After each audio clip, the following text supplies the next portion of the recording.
23 गावांमध्ये किंवा आता तिथे नवीन समाविष्ट गावं झाली.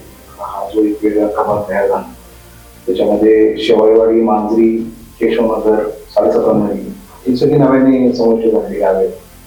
मी यामध्ये पाहिलं तर एक प्रॉपर प्लॅनिंग कुठे दिसत नाही आणि कोणाला त्याच्याशी जास्त देणे घेणे नाही. मी राजकारणावर तरी टीका करत नाही कारण हे सगळ्यात अवघड क्षेत्र आहे. परंतु फक्त तुम्ही जर थोडं बॅक गेले आणि 3-4 महिन्यापूर्वीचे जर सगळ्यांचे तुम्ही त्याचे प्रोफाईल चेक केले तर तुम्हाला समजून जाईल की काम करणार कोण. ज्यावेळेस इलेक्शन येतं पुढे त्यावेळेस सर्वजण येतात आणि सगळेच प्रॉब्लेम सॉल्व्ह करायला तयार आहे. मग अगोदर पण ह्या गोष्टी केल्या पाहिजेत की ज्याने लोकांना बऱ्यापैकी दिलासा मिळाला असता, पण ते काही घडताना दिसत नाही. आता ते हे जे नवीन गाव आहे त्याच्यामध्ये तुम्हाला पुढे गार्डन दिसणार नाही. आम्ही एक आता मागणी केली होती की एक सायन्स थीम पार्क पाहिजे.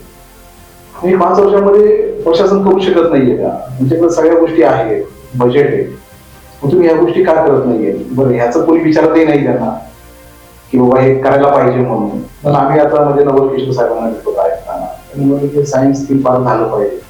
ते आम्हाला विचारत होते की हा कन्सेप्ट कुठे ऐकला तुम्ही, कुठे पाहिला? हा तर परदेशांमध्ये, पण हा होण्यासारखं आहे.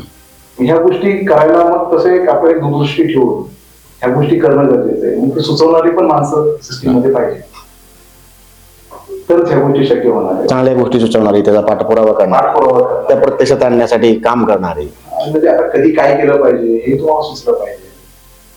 त्यामुळं हा सुशिक्षित वर्ग जो आहे तो राजकारणाकडे वळला पाहिजे. ही महत्वाची गोष्ट आहे.